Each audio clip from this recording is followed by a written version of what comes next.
Roger Kincaid and Rob Breckenridge. Thanks for your patience. How are you? Oh, hi, I'm good. This is an interesting topic. When I was young, I don't mind saying I was pretty cute. And I cocktail waitressed in strip clubs in Vancouver for quite a few years. I worked in one place that was basically a bunny club. I had to wear a one-piece bathing suit and high heels.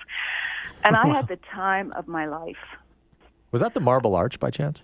It wasn't the Marble Arch. It was called Bradley's. But I also worked at the Cecil and the Drake. Oh, okay. No kidding. And I had a great time. So I saw a lot of crazy stuff. I made a lot of money. I met some really interesting people. And I think what happens in our society often and still is people are threatened and afraid of when women take responsibility for their own sexuality. We're supposed to snuff it out, and you see that in other cultures.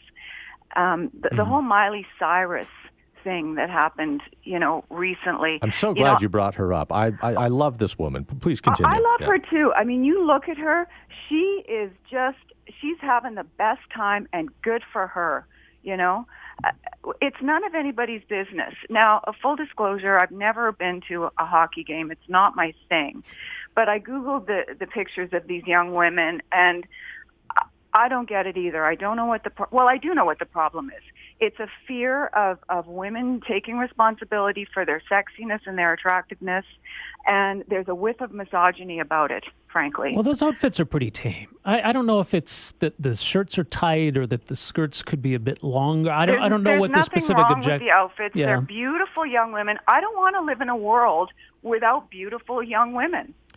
Well, who does? Yeah, who does? Who does? It's a funny line, Jody. No, but I'll tell you something, Jody. And when you talk about Miley Cyrus in an interview said she doesn't want to be boxed in by what other people's opinions are. She wants to be able to express herself as she sees fit. But if I were to apply that to the context of what's going on with the big country ice girls, I look at young women who know what the job is.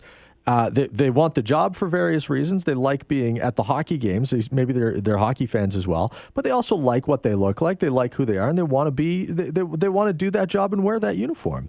And I agree with you, Jody, when you say that there's this fear that women can somehow wrangle their own sexuality and have their own agency and put it on display, and that bothers people. I think you're right about that. People are threatened by it. I bet you when you worked in those clubs in Vancouver, by the way, that you bumped into a whole lot of people who felt the same way that you did, and that's why it was a good place to work. I loved it. Thanks for your Time call. of my life. Thanks for your call, Jody. Bye-bye. Jody, I have some great stories to tell. I think I have Jody on now as a guest to talk to us, like Strip Club Confidential. You know what I mean? Maybe like a podcast. Yes, there we go. Oh, opportunity missed. Do we have call display in there? Can we get Jody to call back in and give us her details? We'd love to have her on. Roger Kincaid and Rob Breckenridge.